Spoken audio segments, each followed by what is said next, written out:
Dear students, welcome you once again to my online class. There is BM Sir online classes. দেখো আজকের এই ক্লাসটা একাদশ শ্রেণীর রাষ্ট্রবিজ্ঞানের জন্য। দেখো আজ এবারে আমি তোমাদের এই একাদশ শ্রেণীর ফাইনাল পরীক্ষার জন্য একটা সাজেশন করে দিয়েছি। তোমরা যারা আমার ক্লাস ফলো করো তারা নিশ্চিতভাবেই দেখেছো যে আমি একটা সাজেশন করে দিয়েছি এবং সেই সাজেশনের বিভিন্ন যে কোশ্চেন সেই দিয়েছি আমি সেগুলোই তোমাদের কিন্তু উত্তর লিখিয়ে দেব। তো আজকে আমরা একটা ভেরি ইম্পর্টেন্ট কোশ্চেন ওই আমার সাজেশন থেকে বেছে নিয়েছি, সেটা হলো আইন বলতে কি বোঝো, আইনের উৎসগুলি আলোচনা করো। এই প্রশ্নটি এবারে আসবেই, আইন বলতে কি বোঝো, আইনের উৎসগুলি আলোচনা করো। এই প্রশ্নটি আসবে। আজকে আমরা এই প্রশ্নটা এই ক্লাসে একেবারে তোমাদের বুঝিয়ে লিখিয়ে দেব।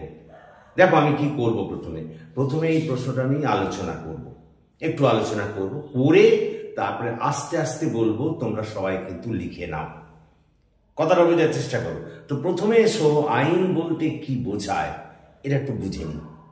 দেখো আইনের সংজ্ঞাকে কেন্দ্র করে নানা মতদ্বন্দ্ব আছে। বিভিন্ন রাষ্ট্রবিজ্ঞানী ভিন্ন ভিন্ন দৃষ্টিকোণ থেকে আইনের সংজ্ঞা দিয়েছেন। তাদের মধ্যে আমরা প্রথমেই অস্টিনের কথা বলতে পারি। অস্টিনের মতে সার্বভৌম কর্তৃপক্ষের নির্দেশই হলো আইন। সার্বভৌম কর্তৃপক্ষের নির্দেশই হলো আইন। আবার রাষ্ট্রবিজ্ঞানী হল্যান্ডের মতে সার্বভৌম কর্তৃপক্ষ বা রাষ্ট্র মানুষের বাহ্যিক আচার আচরণ নিয়ন্ত্রণ করার জন্য যেসব নিয়ম তৈরি করে তাই আইন। দেখো তাহলে আমি দুটো সংজ্ঞা বললাম, প্রথমে অস্টিনের সংজ্ঞাটা বললাম, আবার আমার সঙ্গে ভালো বলো যে অস্টিনের মতে সার্বভৌম কর্তৃপক্ষের নির্দেশ বা আদেশই হলো আইন। হল্যান্ড বললেন সার্বভৌম কর্তৃপক্ষ তথা রাষ্ট্র মানুষের বাহ্যিক আচার আচরণকে নিয়ন্ত্রণের জন্য যেসব নিয়ম তৈরি করে তাকেই বলে আইন। তাহলে দুটো মিলিয়ে নাও একসঙ্গে, তাহলে আইনের সার্বজনসম্মত সংজ্ঞা পেয়ে যাবে। অর্থাৎ সার্বভৌম কর্তৃপক্ষ বা রাষ্ট্র মানুষের বাহ্যিক আচার আচরণ নিয়ন্ত্রণ করার জন্য যেসব নিয়ম কানুন তৈরি করে তাকেই বলবো আইন। এই হলো আইন কাকে বলে। আমি আবার একবার বলি যে সার্বভৌম কর্তৃপক্ষ বা রাষ্ট্র মানুষের বাহ্যিক আচার আচরণকে নিয়ন্ত্রণ করার জন্যে যেসব নিয়ম তৈরি করে তাকেই বলে আইন। এবার এসো আইনের উৎস। আইনের উৎস মানে বলি আইন কোথা থেকে এলো, আইন কিভাবে সৃষ্টি হয়, সেটাই কিন্তু হচ্ছে আইনের উৎস। আইন কোথা থেকে সৃষ্টি হয়, কি কি উপাদানের উপর ভিত্তি করে আইন সৃষ্টি হয় তাকেই বলে আইনের উৎস। তাহলে আইনের উৎস কি না, আইন যেসব উপাদানের উপর ভিত্তি করে গড়ে ওঠে তাকেই বলে আইনের উৎস। এই আইনের উৎস নানা ধরনের হতে পারে, সেগুলোই একটা একটা করে আমরা ব্যাখ্যা করব। তাহলে প্রথম উৎস হচ্ছে প্রথা। দেখো বিভিন্ন ধরনের প্রথা আমাদের সমাজে প্রচলিত আছে, সেই সব প্রথাকে কেন্দ্র করে আইন তৈরি হয়েছে। কোনো কোনো প্রথার উপর ভিত্তি করে আইন উঠেছে, আবার কোনো কোনো প্রথাকে নিষিদ্ধ করার জন্য কিন্তু আইন তৈরি হয়েছে। যেমন মনে করো সতীদাহ প্রথাকে দূর করার জন্য সতীদাহ প্রথা বিরোধী আইন তৈরি হয়েছে। বরপণ নেওয়ার প্রথাকে দূর করার জন্য পণ প্রথা বিরোধী আইন তৈরি হয়েছে। তার মানে বিভিন্ন প্রথাকে হয় তাদের ওপর ভিত্তি করে আইন গড়ে উঠেছে, নতুবা সেগুলোকে দূর করার জন্য আইন তৈরি হয়েছে। সেই জন্য প্রথাকে আইনের একটা বড় উৎস বলা হয়। 2 নম্বর আমরা যেটাকে বলবো ধর্ম। যেন ধর্মের ওপর ভিত্তি করেও আইন তৈরি হয়েছে। বিভিন্ন ধর্মমত আছে, যেমন মনে করো ইসলাম ধর্ম, কোরআনের ওপর ভিত্তি করে নানা ধরনের মুসলিম আইন তৈরি হয়েছে। ঠিক একইভাবে আমাদেরও হিন্দু যে সমস্ত পুরাণ শাস্ত্র আছে তার উপর ভিত্তি করে অনেক আইন তৈরি হয়েছে। তার মানে ধর্মের উপর ভিত্তি করেও কিন্তু আইন তৈরি হয়েছে। তাহলে ধর্মকেও একটা আমরা উৎস বলতে পারি। তাহলে দেখো 1 নম্বর উৎস বললাম, দেখো প্রথা, যে বিভিন্ন প্রথা তাদের উপর ভিত্তি করে আইন গড়ে উঠেছে, কিংবা বিভিন্ন প্রথাকে দূর করার জন্য আইন তৈরি হয়েছে। তাহলে প্রথা একটা আইনের উৎস। 2 নম্বর বললাম আমরা, দ্যাট ইজ ভেরি ইম্পর্টেন্ট, ধর্ম, যে বিভিন্ন যে ধর্মমত আছে সেই ধর্মমতের উপর ভিত্তি করে বিভিন্ন আইন তৈরি হয়েছে। 3 নম্বর আমরা যেটাকে বলবো সেটা হলো আইনসভা। প্রত্যেকটা দেশে, গণতান্ত্রিক দেশে যেন আইনসভা আছে এবং সেই আইনসভাও কি বলতো আইন প্রণয়ন করে। তাহলে আইনসভাকেও আমরা আইনের উৎস বলতে পারি। 4 নম্বর বলবো বিচারালয়। বিচারালয়ে যখন কোনো আমরা মামলা নিয়ে যাই, বিচারকরা সেটাকে দেখে বিচার করে তার উপরে তাদের রায় দেন। সেই সব বিচার বিভাগীয় রায়ের উপর ভিত্তি করেও অনেক আইন তৈরি হয়েছে, যাকে জাজমেন্ট লজ বলে। তাহলে 1 নম্বর হলো প্রথা, 2 নম্বর হলো ধর্ম, 3 নম্বর হলো আইন বিভাগ, 4 নম্বর হলো বিচারালয় বা আদালত, 5 নম্বর আমরা বলবো ন্যায় নীতি। দেখো, মানুষ যত সভ্য হচ্ছে তত ন্যায় নীতির বোধ তার বাড়ছে। সুতরাং এই আইন অনেক ক্ষেত্রেই যখন তারা দেখেছে যে অন্যায় কিছু জিনিস, সেগুলোকে দূর করার জন্য, ন্যায় স্থাপনের জন্য অনেক আইন তৈরি হয়েছে। তাহলে ন্যায়কেও আমরা বলবো আইনের একটা ভিত্তিস্তম্ভ। নেক্সট আমরা যেটাকে বলবো, that is also very important, বিজ্ঞানসম্মত আলোচনা। মানুষ যত শিক্ষিত হচ্ছে, সভ্য হচ্ছে, ততই তারা বিভিন্ন আইনকে নিয়ে আলাপ আলোচনা করে আরো নতুন নতুন আইন তৈরি করছে। সুতরাং বিজ্ঞানসম্মত আলোচনাকেও আইনের একটা আমরা ভিত্তি বলতে পারি। নেক্সট আমরা যেটাকে বলবো জানো, সেটাকে বলে শাসন বিভাগীয় আইন বা শাসন বিভাগ প্রণীত আইন, যাকে অর্ডিন্যান্স বলা হয়। যখন আইনসভা কার্যকর থাকে না, কোনো কারণে আইনসভা বন্ধ থাকে, তখন শাসক কোনো বিষয়ে আইন প্রণয়ন করে থাকে, পরে সেটা অবশ্য আইন বিভাগকে দিয়ে অনুমোদন করিয়ে নিতে হয়। একে বলা হয় শাসন বিভাগ প্রণীত আইন বা যাকে আমরা অর্ডিন্যান্স বলি। তাহলে এই যে তোমাদের পরপরগুলো বললাম, 1 নম্বর হলো প্রথা, 2 নম্বর হলো ধর্ম, 3 নম্বর হলো আদালত বা বিচারালয়, 4 নম্বর, দেখো আমি পরপর যে সমস্ত প্রথাগুলো বলে এলাম, 1 নম্বর প্রথা, 2 নম্বর ধর্ম, 3 নম্বর আদালত, 4 নম্বর আইনসভা, 5 নম্বর, that is very very important, ন্যায়, 6 নম্বর বিজ্ঞানসম্মত আলোচনা, 7 নম্বর ওই যে শাসন বিভাগ প্রণীত আইন। তো এই সব উপাদানগুলো থেকেই আইনের জন্ম হয়েছে, আইন এসেছে। অনেকেই জানো প্রকৃতিকেও আইনের একটা অন্যতম উৎস বলে থাকেন। অর্থাৎ প্রকৃতিকে বলতে আমরা বলতে চাইছি যে আমাদের প্রকৃতিতে দেখো সকালে সূর্য উঠছে, বিকেলে অস্ত যাচ্ছে, বিভিন্ন যে নিয়ম শৃঙ্খলা প্রাকৃতিক আছে, তার উপর ভিত্তি করেও কিন্তু আমাদের অনেক আইন তৈরি হয়েছে, যাকে আমরা প্রাকৃতিক আইন বলি। সুতরাং এই হলো আইনের উৎস। দেখো, এমন আমরা তখন আলোচনা করলাম, এবারে লেখাবো। আমি আস্তে আস্তে বলছি, তোমরা সকলে লিখে নাও। এইবার লিখতে শুরু করলাম প্রশ্নটা। দেখো, ঠিক এইভাবে লেখা শুরু করো। প্রকৃতপক্ষে আইনের সংজ্ঞাকে কেন্দ্র করে রাষ্ট্রবিজ্ঞানীদের মধ্যে নানা মতদ্বন্দ্ব বিরাজমান। বিভিন্ন রাষ্ট্রবিজ্ঞানী ভিন্ন ভিন্ন দৃষ্টিকোণ থেকে আইনের সংজ্ঞা প্রদান করেছেন। প্যারাগ্রাফ করো। এ বিষয়ে আমরা প্রথমেই অস্টিনের সংজ্ঞাটি প্রদান করতে পারি। অস্টিনের মতে সার্বভৌম কর্তৃপক্ষের আদেশই হলো আইন। আবার প্যারাগ্রাফ করো। রাষ্ট্রবিজ্ঞানী হল্যান্ডের মতে সার্বভৌম কর্তৃপক্ষ বা রাষ্ট্র মানুষের বাহ্যিক আচার আচরণকে নিয়ন্ত্রণ করার জন্য যেসব নিয়ম তৈরি করেন তাকেই বলে আইন। প্যারাগ্রাফ করো।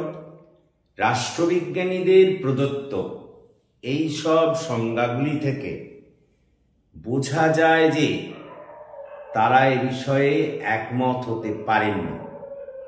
তবে এই সংজ্ঞাগুলিকে মিলিয়ে আমরা আইনের একটি সর্বজনসম্মত সংজ্ঞা প্রদান করতে পারি এবং বলতে পারি যে সার্বভৌম কর্তৃপক্ষ বা রাষ্ট্র মানুষের বাহ্যিক আচার আচরণকে নিয়ন্ত্রণ করার জন্য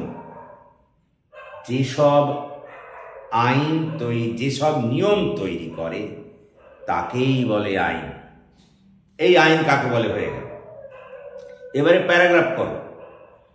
উৎস বলে ড্যাশ দাও। প্রকৃতপক্ষে আইনের উৎস বলতে সেই সব উপাদানকে বোঝায় যা থেকে আইন তৈরি হয়। এই উৎসগুলিকে আবার কয়েকটি ভাগে ভাগ করে আলোচনা করা যায়। বলে 1 নম্বর সাবহেডিং দাও প্রথা। ড্যাশ দিয়ে লেখো। আইনের প্রাচীনতম উৎসটি হল প্রথা। অতীতে বিভিন্ন প্রথা দ্বারাই সমাজ শাসিত হতো। পরবর্তীকালে এই প্রথাকে কেন্দ্র করেই আইনের উদ্ভব ঘটেছে। সেই কারণে প্রথাকে আইনের প্রধান উৎস বলা হয়। কখনো কোনো প্রথার দ্বারা অনুমোদিত হয়ে আইন এসেছে, আবার কখনো কোনো প্রথাকে নিষিদ্ধ করার জন্যে আইন তৈরি হয়েছে। উদাহরণ হিসেবে বলতে পারি, 1829 সালে লর্ড বেন্টিং আইন মারফত সতীদাহ প্রথাকে নিষিদ্ধ করেছিলেন।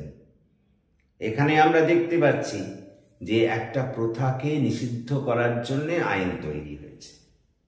আবার ঠিক এই রকমই অনেক ক্ষেত্রে প্রথা দ্বারা প্রভাবিত হয়ে আইন তৈরি, যেমন হিন্দু ম্যারেজ, হিন্দু বিবাহ আইন। এই হিন্দু বিবাহ আইন প্রথার উপর ভিত্তি করে গড়ে উঠেছে। একইভাবে কোরআনের বিভিন্ন ধর্মীয় মতের ওপর ভিত্তি করেও আমরা দেখব মুসলিম আইন তৈরি হয়েছে, বা প্রথার ওপর ভিত্তি করে তৈরি হয়েছে মুসলিম আইন। সেই কারণে প্রথাকে আইনের একটা বড় উৎস বলা যেতে পারে। প্যারাগ্রাফ করো, ধর্ম। 2 নম্বর সাবহেডিং ধর্ম। ধর্মকেও আইনের একটি বড় উৎস বলা হয়। অতীতে ধর্মীয় আইনই সমাজকে শাসন করত। সেই সব ধর্মের ওপর ভিত্তি করে নানা আইনের উদ্ভব ঘটেছে। হিন্দু ধর্মের যে সমস্ত পুস্তক বা হিন্দু ধর্মের যে সমস্ত গ্রন্থ আছে, তাদের উপর ভিত্তি করে, হিন্দু ধর্মের ওপর ভিত্তি করে অনেক হিন্দু আইন তৈরি হয়েছে। কোরআনের ওপর ভিত্তি করে অনেক মুসলিম আইন তৈরি হয়েছে। ঠিক একইভাবে খ্রিস্ট ধর্মের ওপর ভিত্তি করে অনেক খ্রিস্ট আইন তৈরি হয়েছে।